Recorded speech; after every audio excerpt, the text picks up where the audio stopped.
Welcome back to another episode of our Mega-lo-Mania in Unreal Engine. So yesterday we started working on changes to the core structure to introduce our sector controller and make sure that everything was running through it. Well, start work on allowing everything to run through it so that the game logic could be more consistent with how it is in the game, basically, and rather than having the player controller store what's going on, it's actually the sector controller that will store what's going on a per sector basis. So yesterday we got it to the point that we have two sectors on this map and we have a random population on each of those sectors, and we can switch between those two sectors and the population adjusts accordingly. So the next thing that I said that I'd like to do today is get the slab working again. It's not a particularly elegant name for it, but that's the graphic name, and therefore that's what I've called the actor. So the actor itself can already render according to the particular name. Now this was done some time ago, so I'm not quite sure how valid it is in terms of the variables that's used. Yeah, so this is using the row name and the map variable, so I'm not quite sure map is necessarily correct, but I don't think we ever go into render map. Where are we here? Yeah, so this code was mostly all iteration through the particular types, so we'll just clean that up because we don't need that to iterate through the different types. So it gets given a map type at the begin play, and then it calls render map, but we're not going to do that either.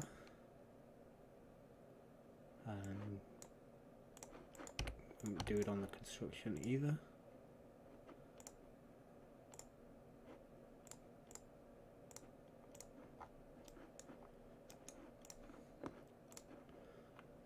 So really it's just this render map call that matters.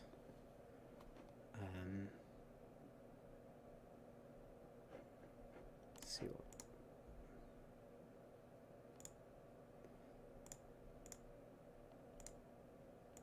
Yeah, and then all the images in there. Okay, so we just need to call the render map event. And we need to call that render map event from within our game controller. Sorry, the level controller.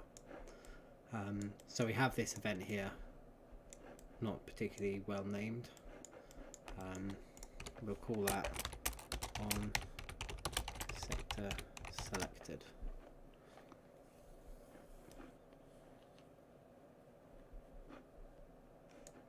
I think what they do is do event sector selected. If we use that, not event, because that kind of matches up with their event begin play, event mouse down, that kind of thing.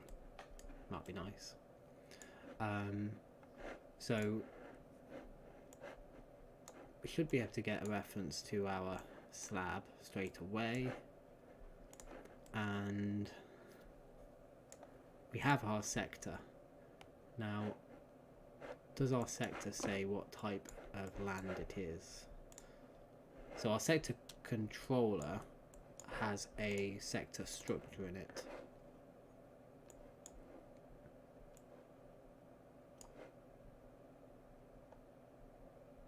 Which has a location in it.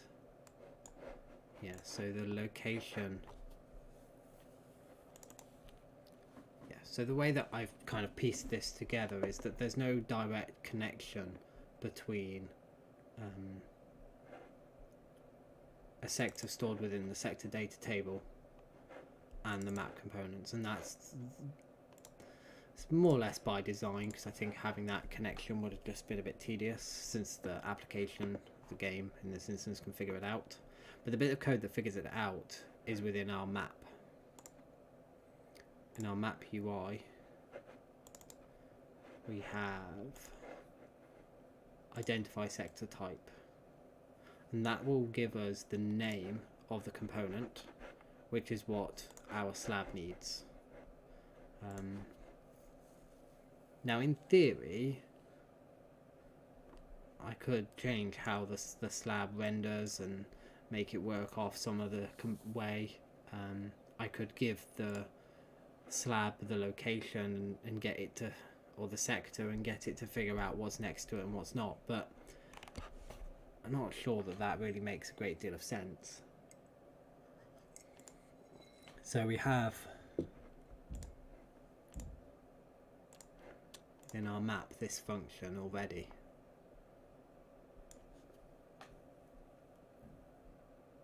But also when we select the map, I don't think this particular value that we use to determine which map piece to show is only called when we're rendering the map, and is otherwise forgotten each time that once the map has completely been rendered. Now potentially it would be possible to keep that information, again effectively cache it, so that each location knew that its type. Really the downside to that would simply be that we'd have to do that each time.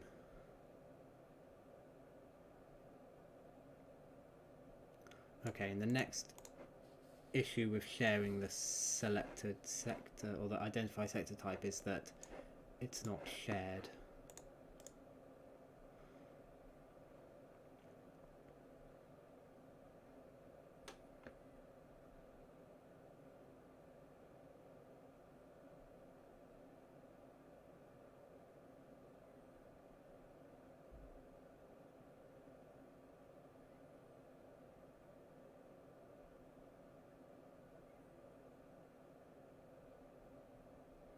So the particular map function that we have, if we are going to share it between those two blueprints, this blueprint factory library seems like it might be a good place to put it as far as the description goes, because this function requires just two things, two inputs effectively: the sectors, which it's using the class member for currently, and the actual location which is passed in.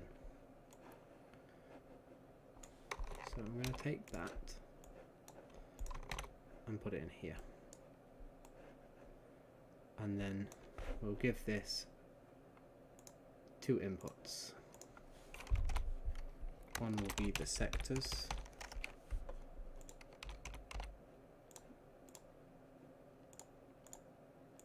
and one will be the location.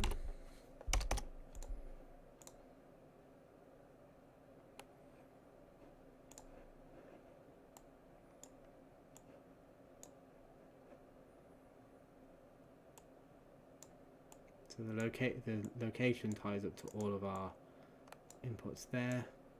It also ties up to that one there. And anywhere else? Yeah, all the way down to the debug over there.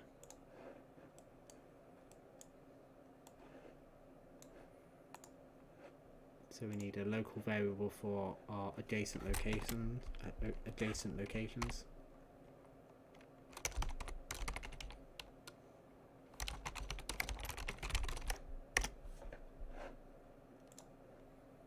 Which will be an array of integers.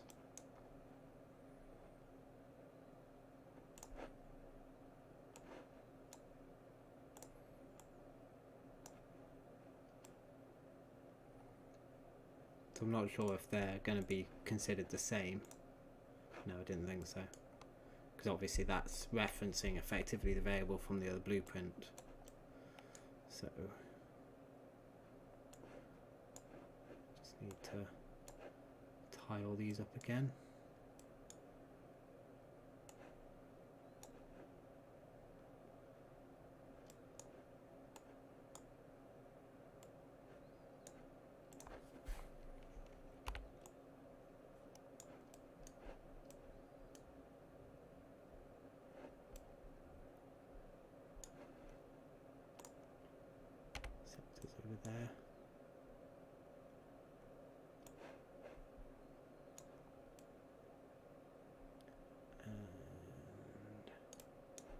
sector location type.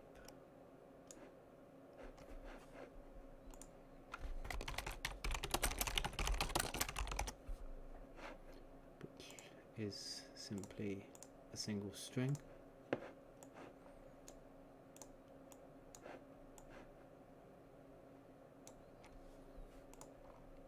Oh, local selector sector type.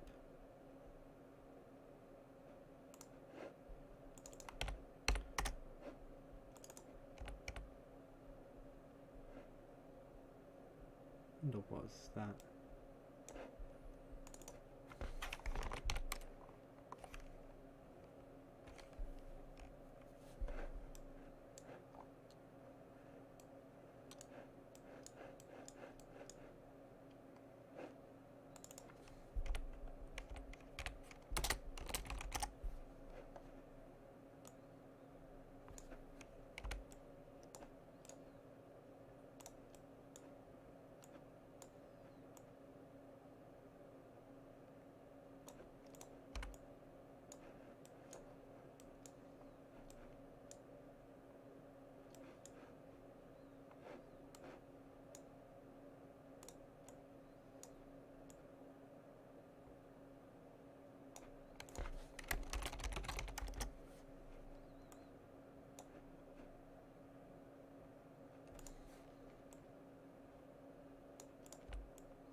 Okay, so this function copied from our map called identify sector type.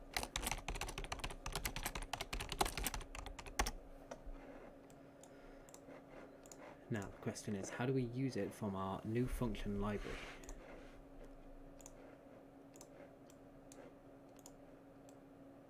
So in our render map we call the identify sector type there.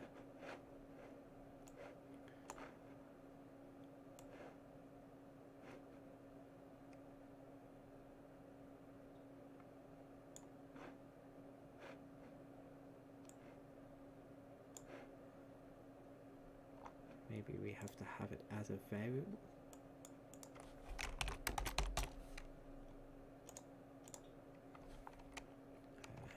New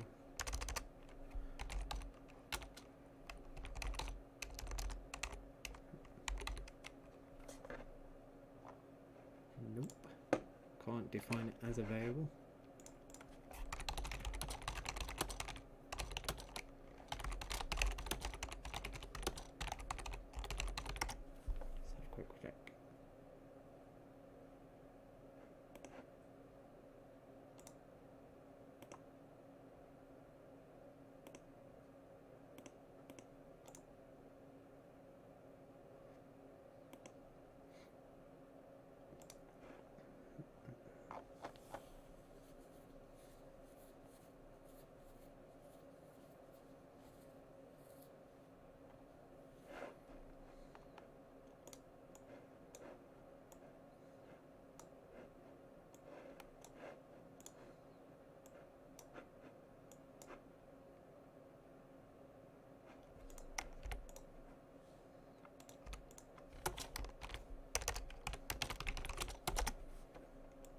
Give it a different name so we can see that it is. Okay, so that seems to be fine. We should just be able to tie this up now.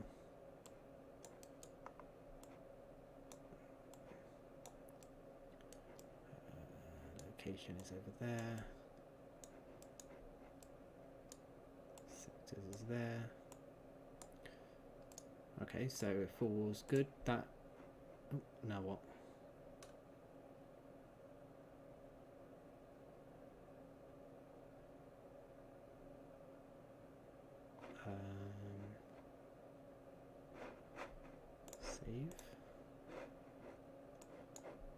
Save and compile. Save and compile.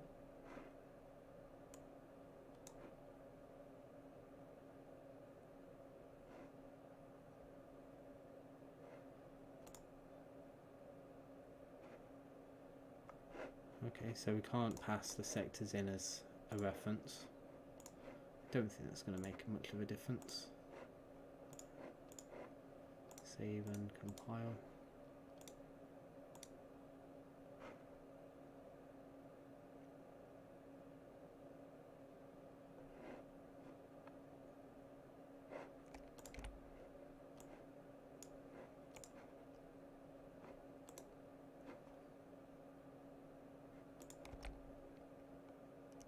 Not passing it by reference anymore. Am I?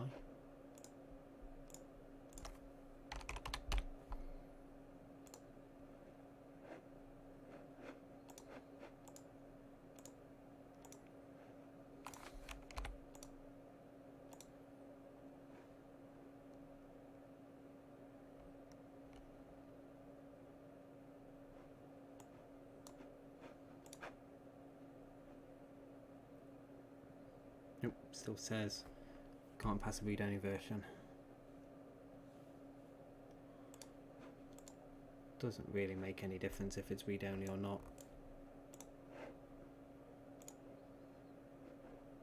This is because within this function context you can't say that that input is read-only.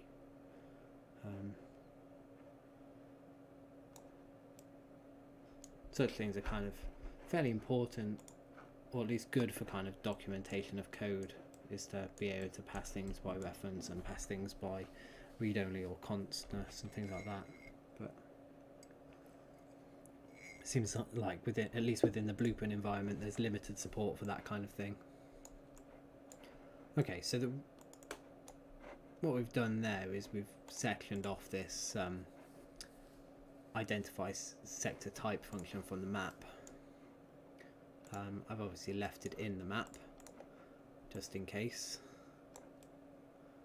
I think we can delete that reference of it though.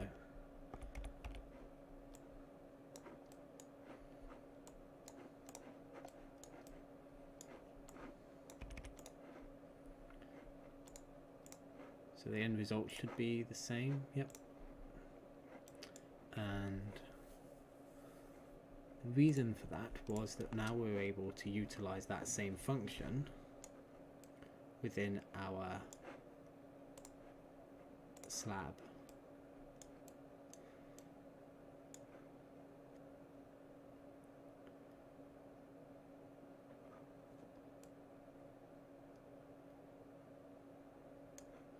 So yeah, within our slab we're going to have another function, set location, and the set location will have our two variables basically again.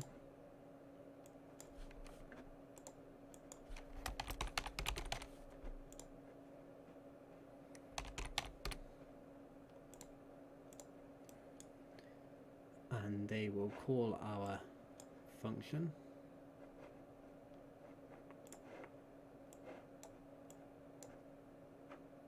I have put them the wrong way around.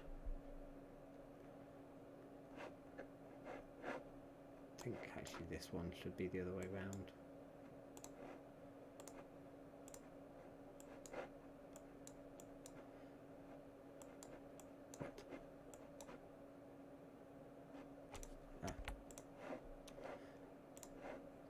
Add an array,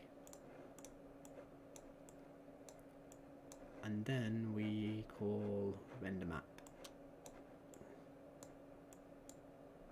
with that,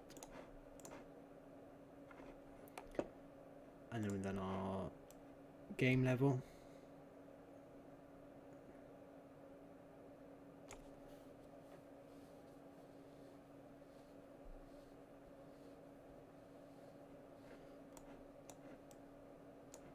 So after we've done the highlight, but before we create any of the widgets,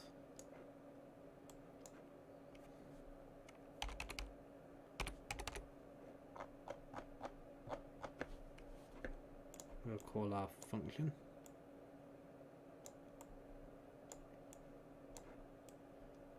And sector index is really a location, so we probably should change that.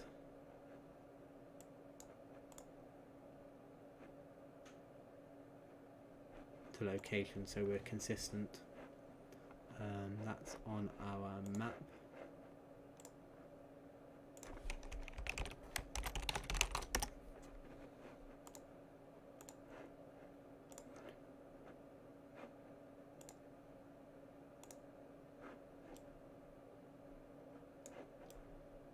Just recreate that.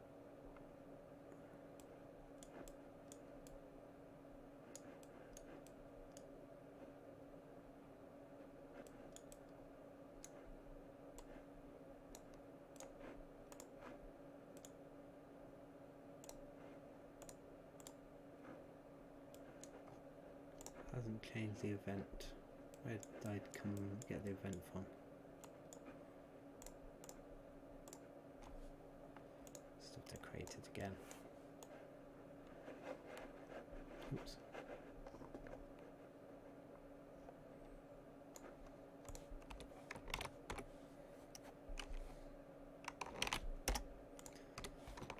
So just so that it's got the right variable.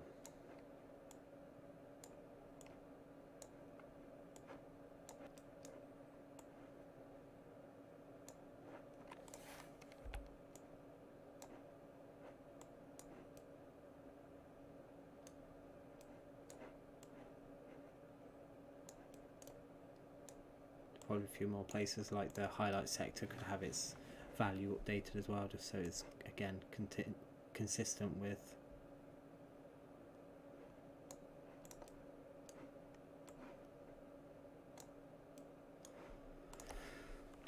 other occurrences. So why is our map care? What's our map done?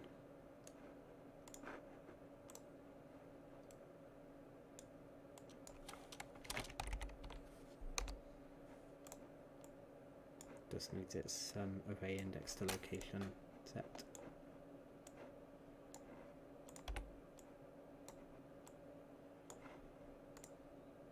Okay.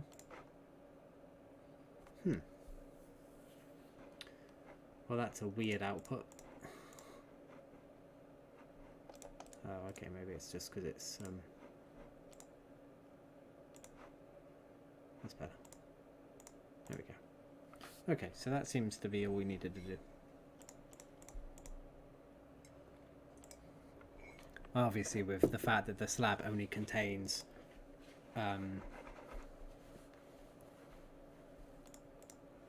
the kind of coastal area, the change between those two is fairly subtle. We can go back into our game and change our level.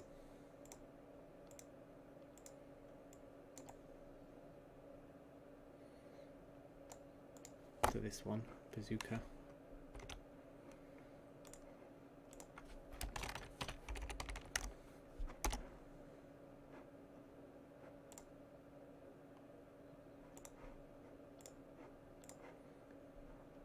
And then that should, yeah,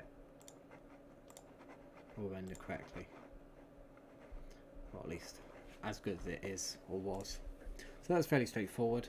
The advantage again is that we just, the flow that we've got with first setting up the mini map and then effectively triggering that event straight away to then set up the rest of stuff meant that anything that's in this kind of line, or what will probably become a function, gets done straight away. So we know that the rendering of the map happens in the right order, and therefore we're immediately presented with the right screen. And we've got 4 different sectors, each with a different population, more or less. Them two seem to have been given the same value.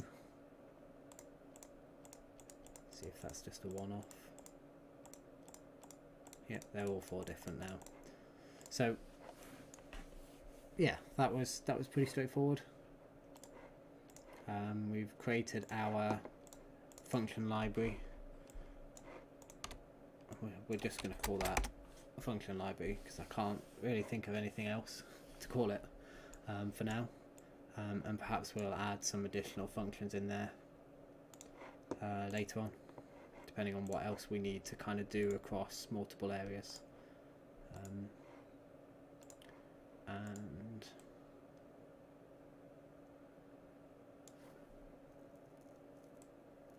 I think we can get rid of the identify sector type.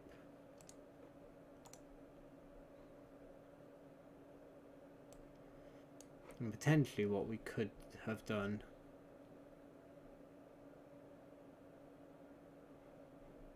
is when we calculate the sectors, when we create the sector controllers, we could calculate the location type.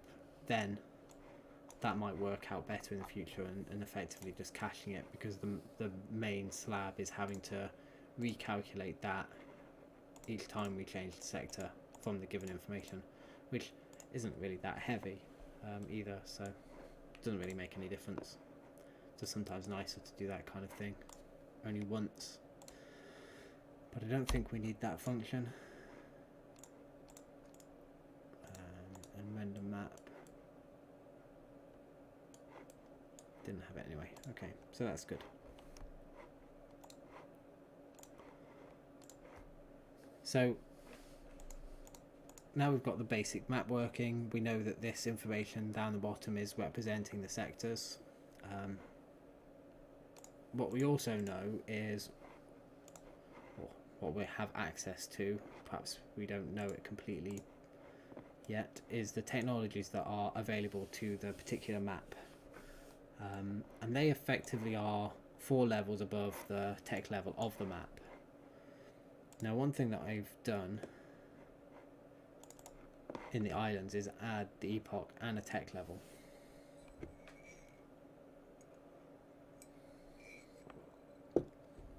And currently the epoch isn't a enumeration, it's just simply a string value or a name value.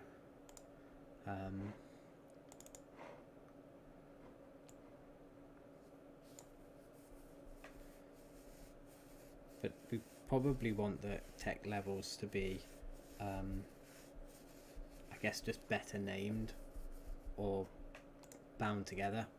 But mainly we want to be able to find what is 4 levels above it. And given the name value that we have here, and we have the same name in our technologies, we can't calculate 4 levels above. Because the dates aren't incremental of any specific value. They're just not random as such, but they're obviously just dates picked at different periods of time to indicate progression, with the earliest being some far date down in BC, 19500 BC, and then all the way up to 2001. So to identify which technologies are available, we need to know 4 levels above what the island is. The island has a tech level, but the technologies don't. I think what we can do, I think the kind of best way is have a data table for them, because then we can have an index which we can increment, even though it's going to be a name, so that wouldn't be particularly great. Well, we can have a name, we can have an index which we can add to, maybe. So it's either a data table or it's enumeration. I suppose there's no real, at least I don't think there's any real translation in there. I suppose depending on the language, but translation isn't necessarily an important factor. But it would be nice to not put the game in a position where I can't translate it. But maybe just a date is a date anyway, and shouldn't worry too much about it.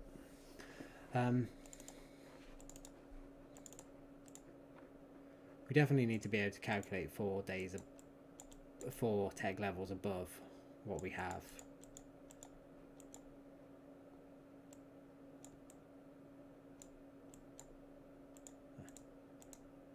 dumped 100 odd people onto my sector, so I'm going to lose there in a minute.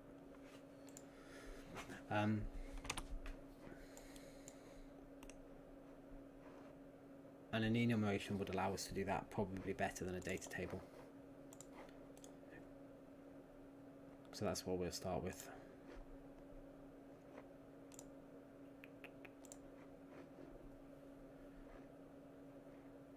So we find the enumeration blueprint.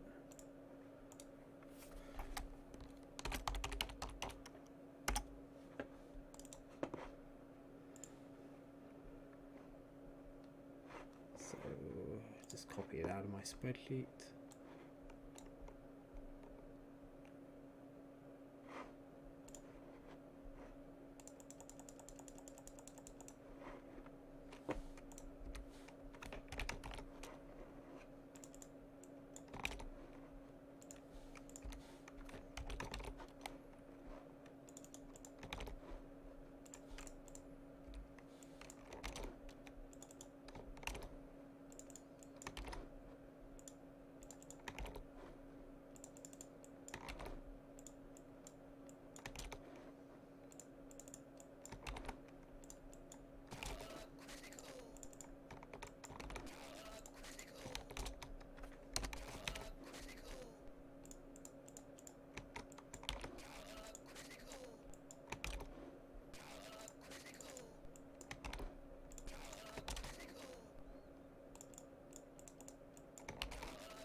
So that's all our tech levels.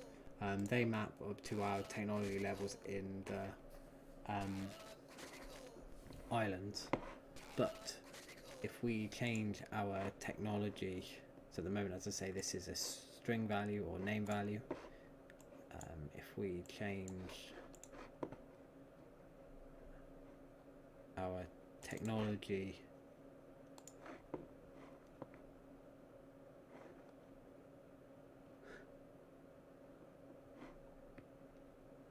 I don't know what that little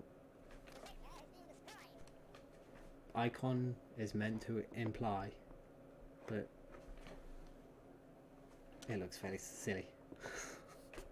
Thanks for that, partly. So we need to change our epoch to a enumeration.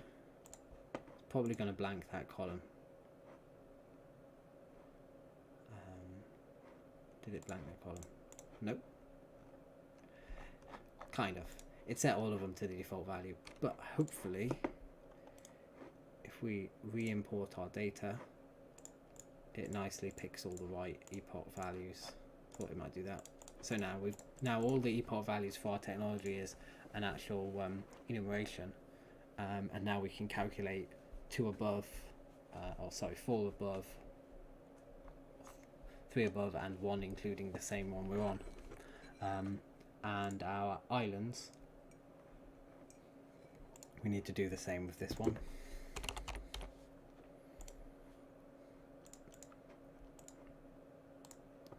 Again, it's reset all of them, but we can re-import the data. That's that. So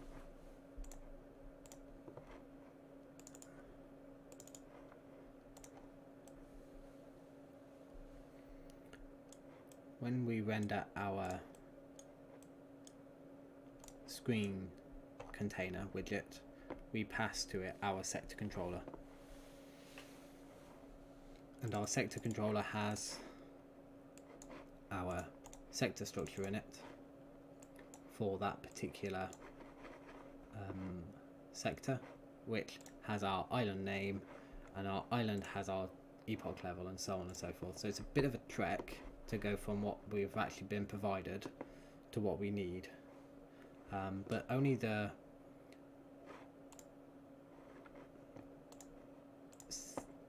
Yeah, so we could, within that screen, within that widget, go and find the right technologies, but I think that we need to know which one the players unlocked by researching them. And later on, which one's available based on the resources available within that given sector. So we're going to put that as one of the first bits of information in our sector controller. Let's just get rid of a load of those.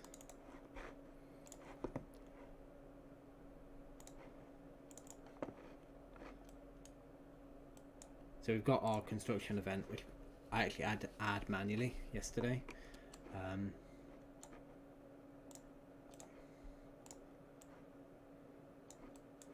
So we have our island.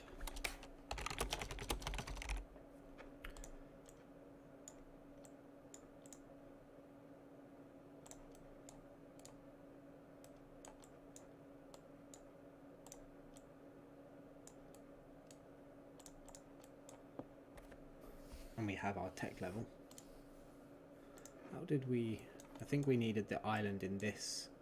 Yeah, so we actually got the island earlier.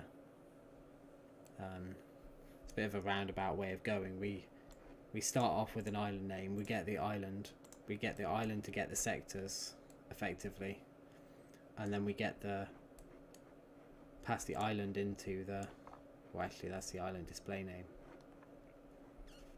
Yeah, that's why we're getting it from the sector data anyway. So it's definitely a bit of a convoluted path, perhaps not the best path to get our tech level, but never mind.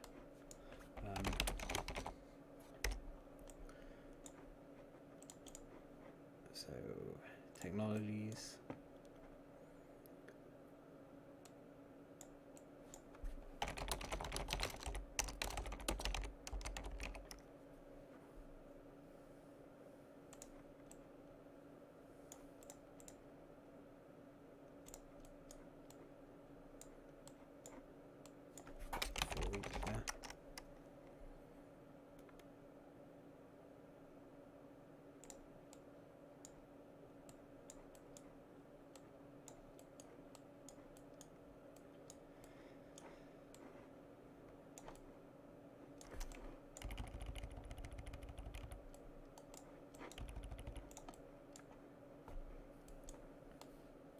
So for each of the technologies we have, we want to know if the epoch, yes,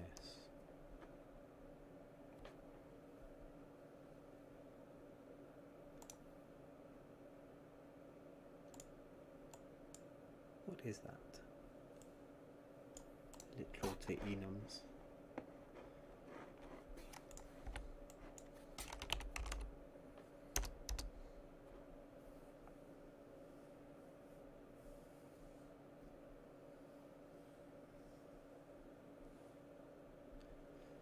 So we can convert the enum to a name, we can convert it to or from a byte to an epoch, we can convert it to an int. I think that's what we want to do.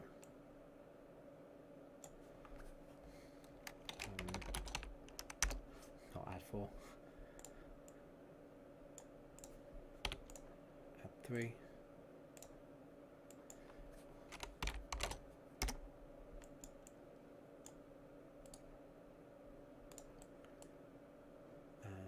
If that is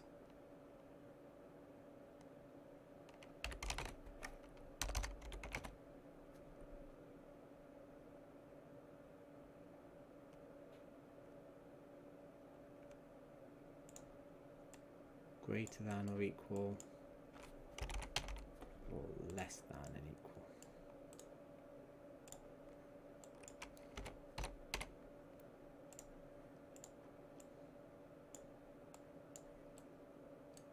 probably could do that actually in a range.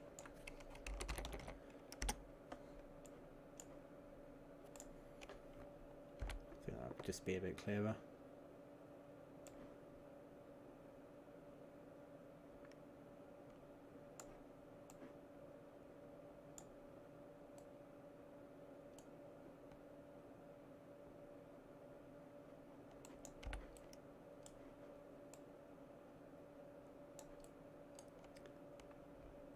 Hello, Dirt Sleeper.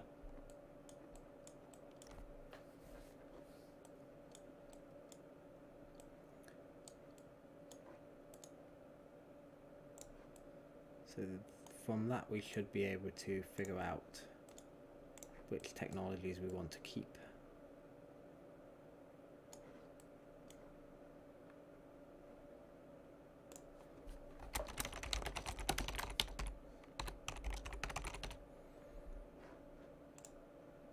And want that to be a name and an array.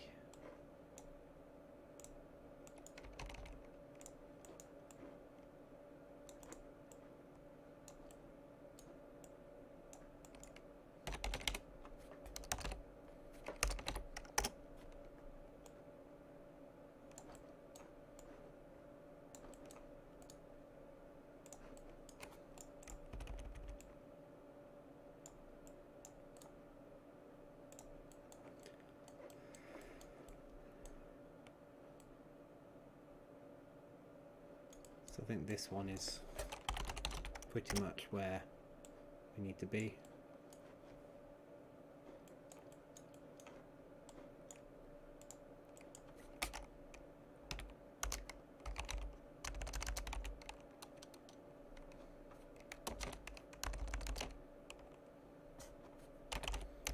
Bit annoying we can't, yeah, maybe we just print them out as we get them.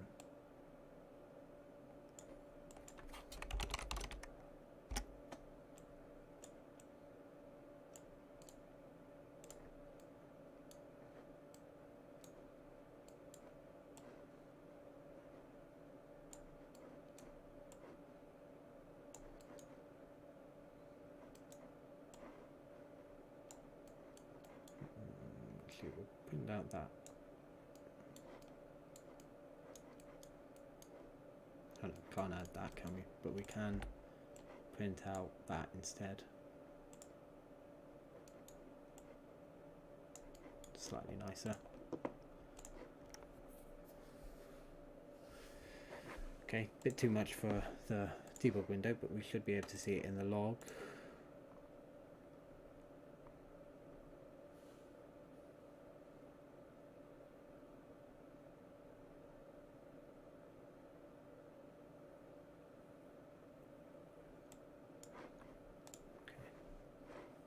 Necessarily clear, and it does look like it looks like it was the right things, but it also looks like it did it for quite a few of them, which actually is correct, because each sector would have its own set of technology. They'd be the same set of technology, but it would be this technology that's available to that sector, and then which ones have been locked and unlocked would be different for each. So this array that we're building up here is the technologies that are available. We would actually probably have to have 3 arrays: the ones that are available to the sector entirely, the ones that are available based on current resources, so basically the ones that the user can research, and then the ones that are actually researched in the end that will need those 3 arrays.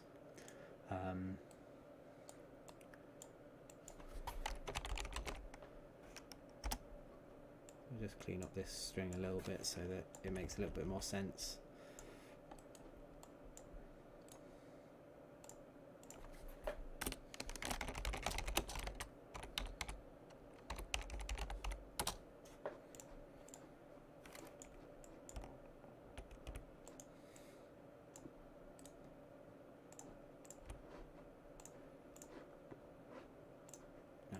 Take that off the screen as well.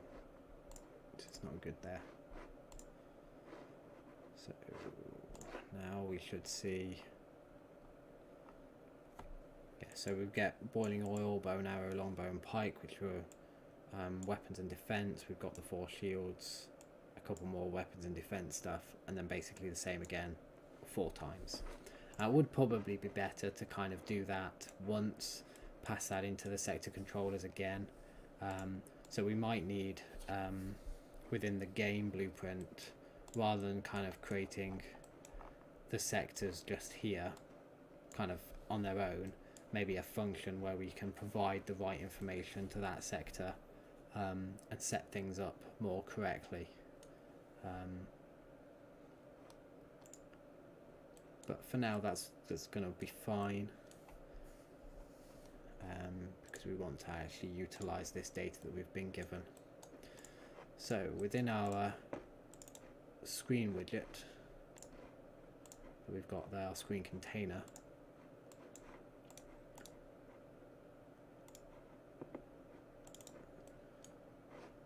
we know we pass the information down to the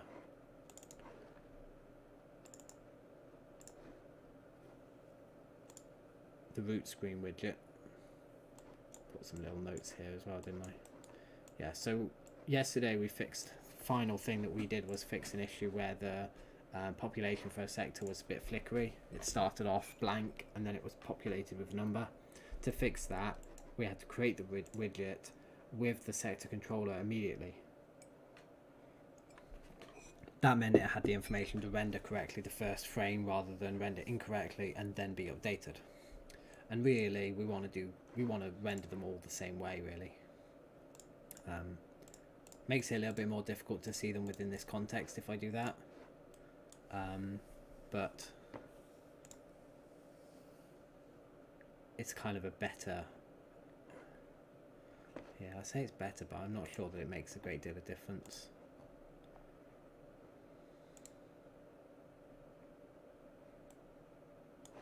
It doesn't make it any different. It shouldn't make any difference. The only difference is that normally when you select here, you can change which one you're seeing. So if we drop in our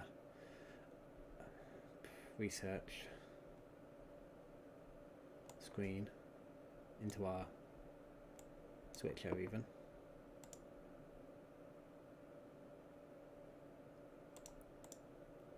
we can switch between them in this context. But if we add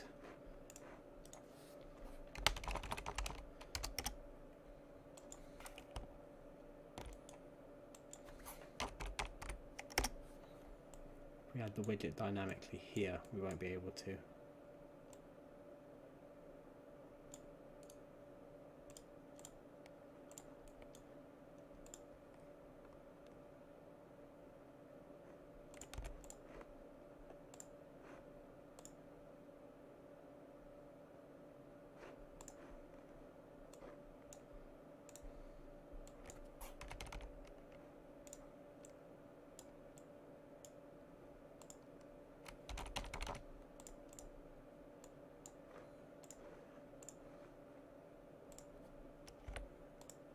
So we can see the first index, but we can't tell it to show me. Oh, I guess we can. It's not as great, but we can switch between them.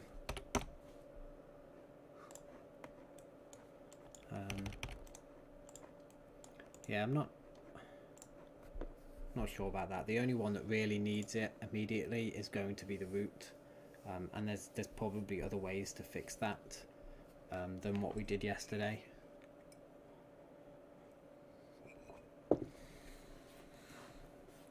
Not adding it to the viewport immediately probably would have solved that.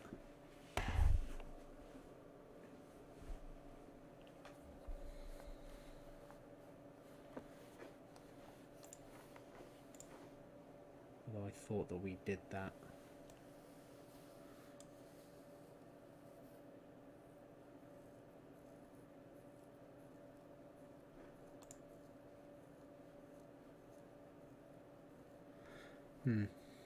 Yeah, so I'm not convinced on which way around we want to do that, but at the moment it certainly works. The research screen is created, and the research screen does need our controller though. Again, the research screen is kind of constructed with our player controller code that we've had before. But we know we don't need to do that. We've got current design that we worked with, but again, all of that can go.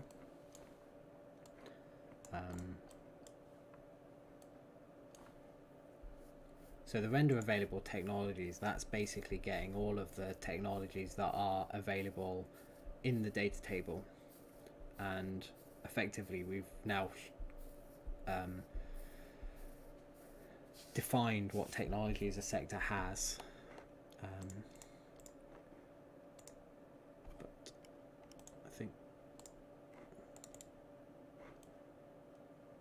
yeah, so there's plenty of use of player control that we're going to have to switch out to make the research work properly again. We're going to add our sector controller reference.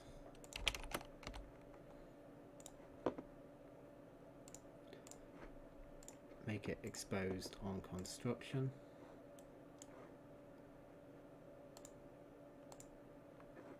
Doesn't seem to update these things very well, so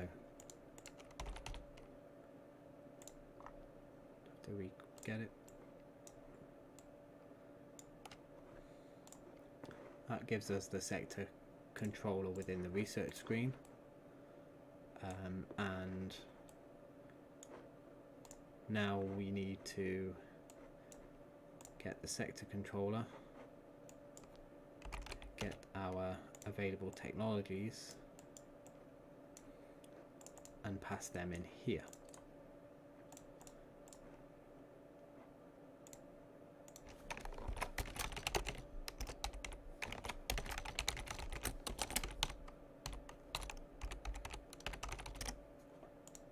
Now, again, we don't necessarily need to pass them in. We could access the sector controller specifically, but it's just a bit nicer, I think, to pass certain things into function so we know what it's using, and it doesn't actually cause any issue on this particular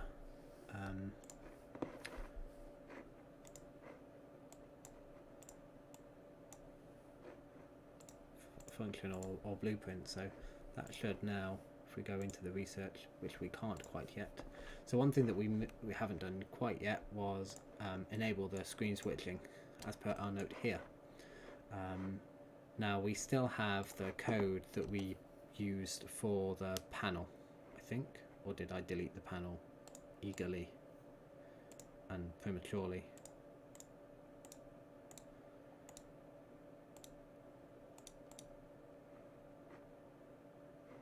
No, I don't think I would have deleted it. It's still got useful code in it. So the panel has our switch screen function. Some of it's not going to copy, or some of it's not going to be useful, but it's all there anyway.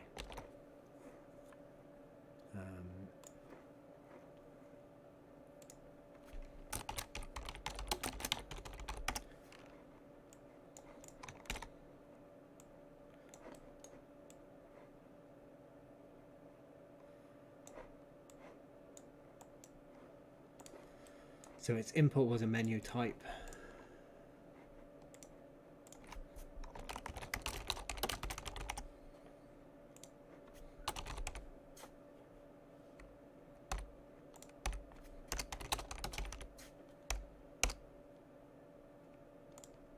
Not quite a menu type apparently. What is it?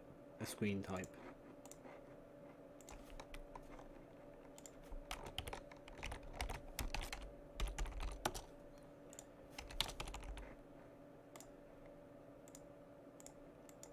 Don't want a default value. Oh no, we do want a default value, and that connected up to that one there, and yeah, that connected up to both areas.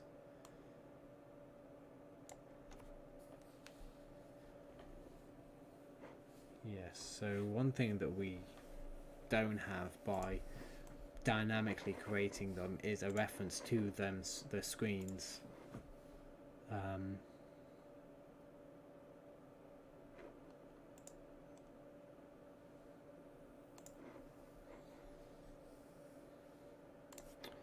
Okay, so to solve that, again, pending any further variations of this, we'll have a screen map which is going to be our screen type against our base screen. Now we need to use the base one because we need to add all the different versions to it. So we get and we set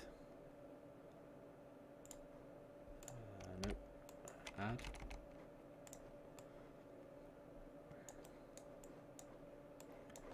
So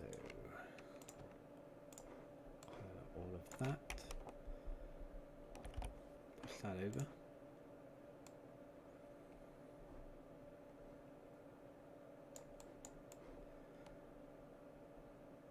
So now basically for every one of our screens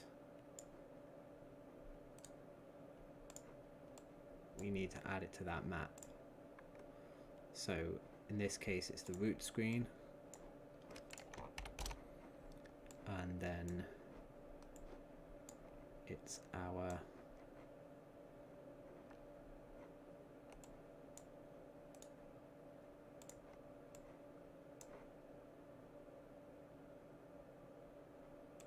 for some reason that's not giving us the selector, so we'll have to drop down another one.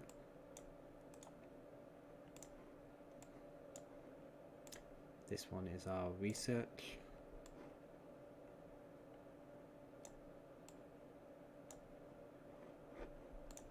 And then over here, rather than using a select as we were before,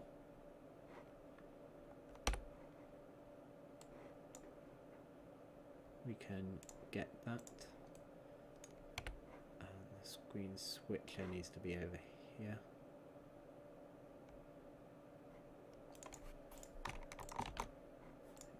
Forgot which pin it tied to. Switch it to that one.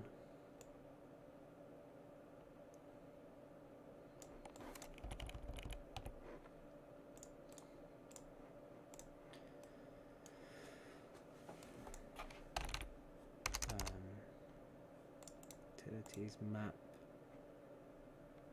Find that enum.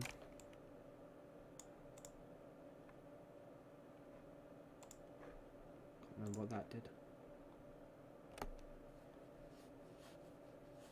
So that checked if it was checked if it was none. So we'll still use that.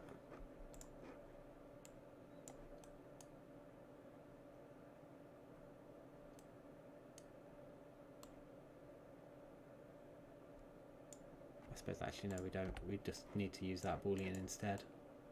The boolean would result in the same behavior.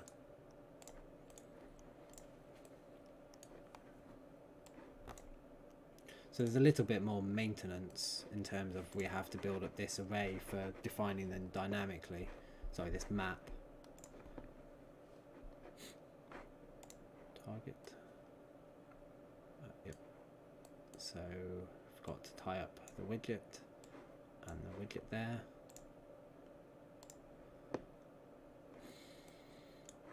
So now we just need to call the screen switcher event. In the case of the panel, that was done. Oh, it's done already, isn't it? When we call switch. Yeah, that means we bind to the event every single time. I wonder if binding to the event every time is really what we want to do. Probably not.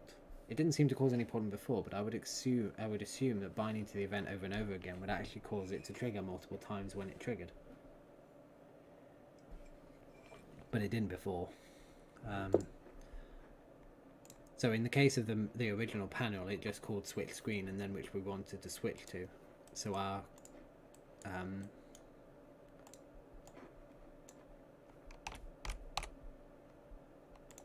screen container can effectively do the same thing once it's all done. Call switch screen to root.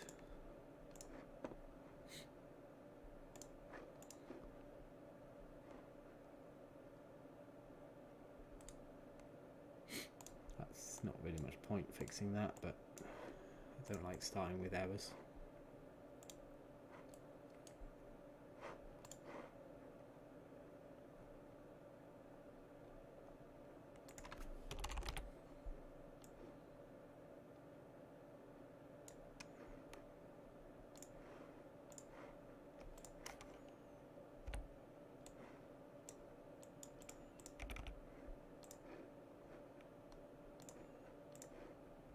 Okay, so excellent. So we can go into our research. Now, the order isn't great. We still need to fix the order, but that should be showing us only the research that's available. And based on changing the screen like that, it does look that's the case. As a minor aside, our minimap, all that kind of stuff is all sticking to the top right hand corner. Alt click. So we can. Thanks.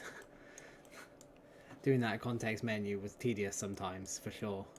That's a neat little shortcut key. So alt click, thanks to Dirt Sleeper, removes pins.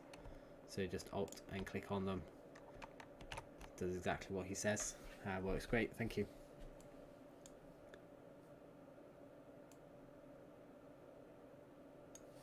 Yeah, okay, control click. Oh yeah. Yeah, because there's some times where I've got the execution line or some other thing and I've kind of copied one over and then removed the other. So control click takes that pin, or the end of that line, I guess, the opposite side. Yeah, so it does the disconnect and then a reconnect to somewhere else. That's quite good too. Thank you for that. I'm sure there's somewhere that tells you all these shortcut keys, but I've certainly never read it. I think the harder part is once you know them to keep remembering to use them until they become habit. But I'll certainly have to do that with those two shortcuts because they're definitely going to save me a bit of time.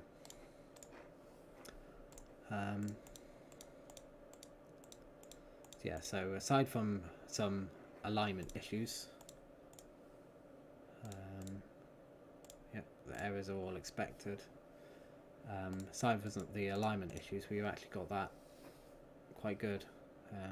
Just need to somehow push it higher up, perhaps tighten the graphics up a bit. I don't know quite where the misalignment is. I think if we come back into my game, level even,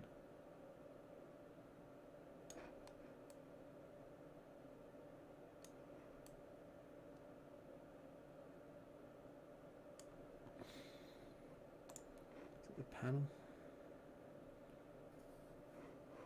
So somewhere I had I was basically using the background image to help align things. So I'll put that on my screen container.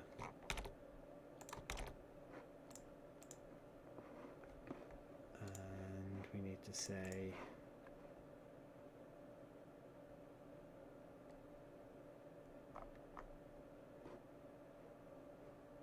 -1 and -13.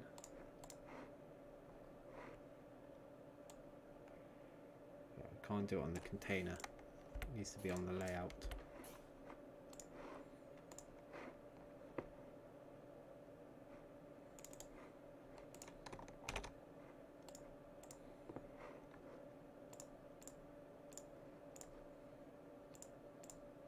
Oops.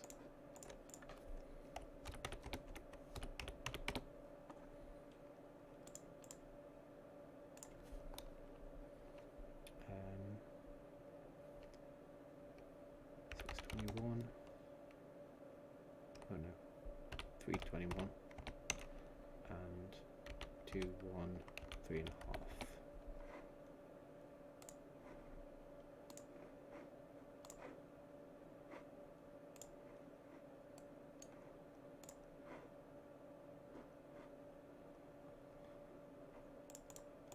Visible.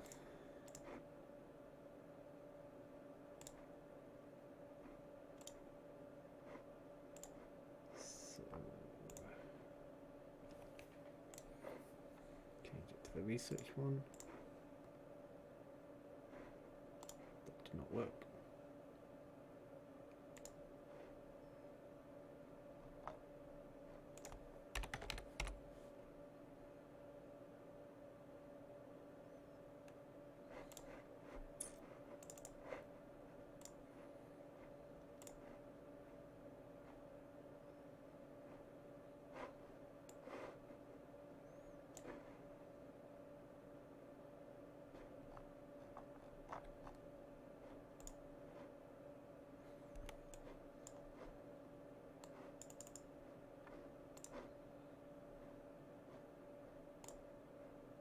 Yeah, so it's just a bit too low. That's the thing. You can see that there's a little bit of a blur effect where we've about 4 or 5 pixels too high, and then when we add the task in place we drop down another 2 pixels or so. So at some point we'll have to adjust that so that everything's in the right place. I think it must be the map or the opponents dragging that down. It's in the layout.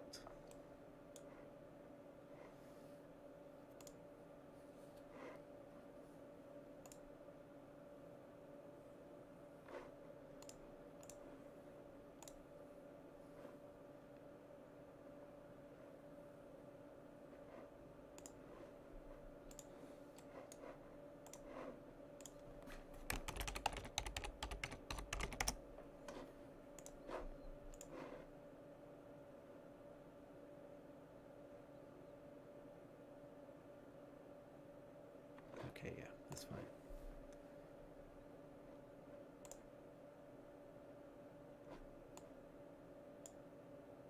Yeah, so even with the full map we're still a bit too far down, but that's because the shield here is just too far down. So I'm a bit confused why that is. Unfortunately, I'd need to finish the first epoch to be able to get a map where you actually have all the opponents. Maybe even more than that.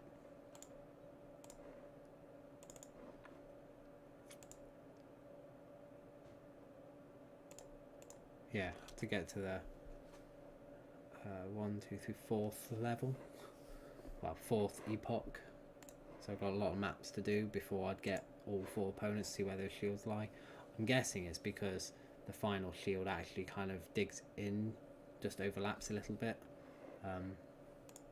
which obviously doesn't play well with my layouts and grids and stuff. So the bottom of the red is pushing into that.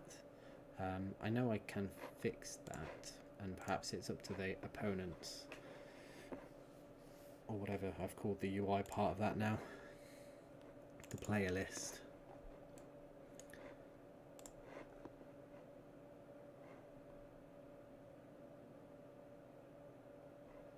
So I have not specifically specified a height to the player list. Layout, players.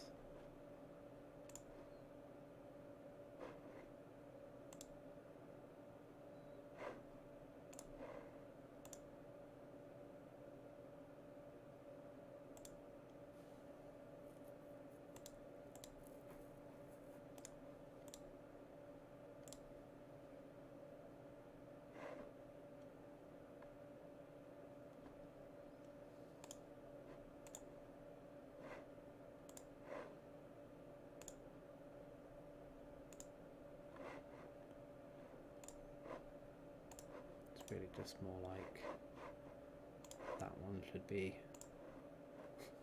Maybe not quite as small as that, but that looks a bit more correct with the ratio. Okay, now we've kind of completely lost our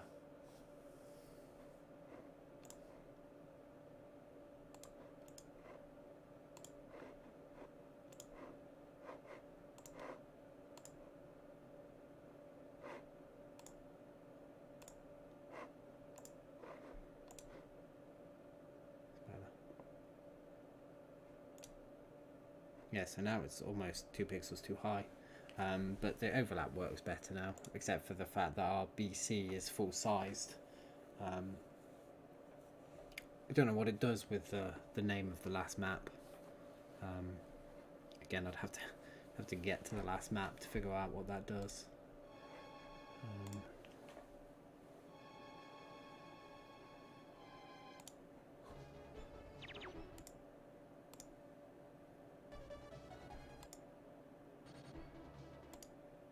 Okay, so based on best I can tell, because the last map is got really nothing to it, but just kind of a brawl of all the people.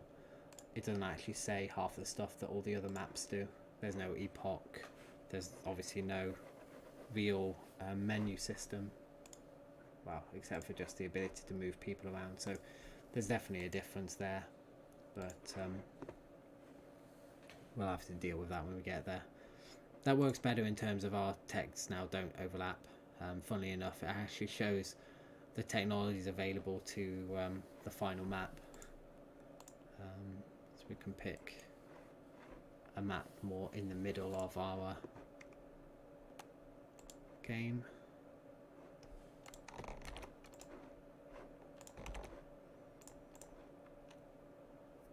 So we have the different map and we have the different technologies. Shields don't seem to work quite well, and we do seem to miss one of the text because the resource that I was looking at, the FAQ, didn't seem to include what I have called the rifle within the technologies. I think I did maybe include it in the technologies.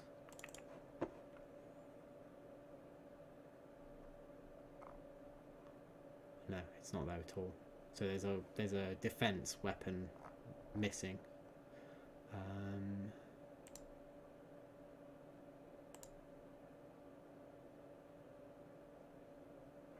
So for this particular map, we have shield 2, 3, 4. So this island's on tech level 6. Which, see if this is all correct. Box. 1, 2, 3, 4, 5, 6. So that's 9. Tech level 6 is 1915. Could be. Oh no, we're on 19500 BC. So we need to get that epoch sorted. But it should be 1915 AD.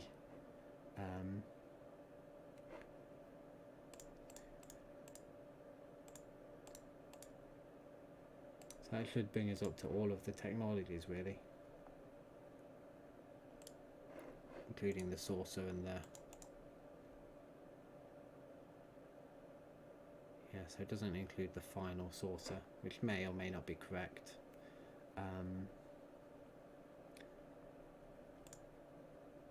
Biplane to nuclear missile.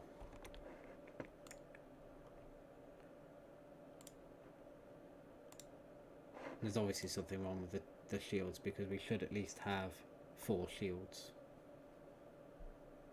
Unless we don't in this case.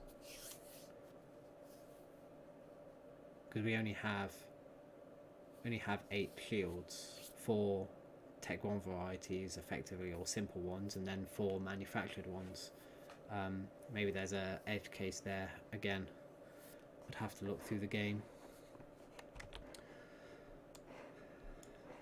It may be that you unlock the shields alongside the technologies until you get to a point where you run out of shields, and then it just gives you advanced shield 1, 2, 3, 4 for the rest of the levels. It's going to be a bit awkward because of the way that we piece together the finding the appropriate technologies. Is one of those edge case scenarios again that's just a bit annoying. Let's go back to our layout.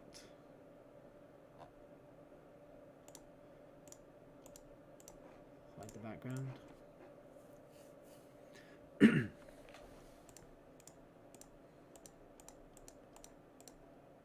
So much more variety in our island sectors. We can check and see that all the sectors do look and work okay. Research is a bit better. Okay, so small improvements. I think there's definitely an element of kind of trying to get everything in place somewhere, and then perhaps going to have to go through it later on and clean it up, because what exactly the sector controller needs and how it works with that data is going to be something that we need to figure out as we go along. I mean, broadly, I know that it needs properties for various things, but exactly how it kind of gets those properties, sets up those properties and uses them throughout the gameplay, I don't know yet. So it'd be good to kind of define what all those are as we go through to try and render the screens. And then obviously we can fix up the screen switcher so that each of the screens show the right thing.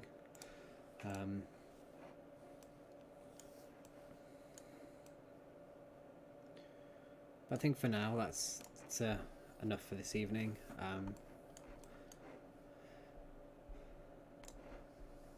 Probably will be back again on Friday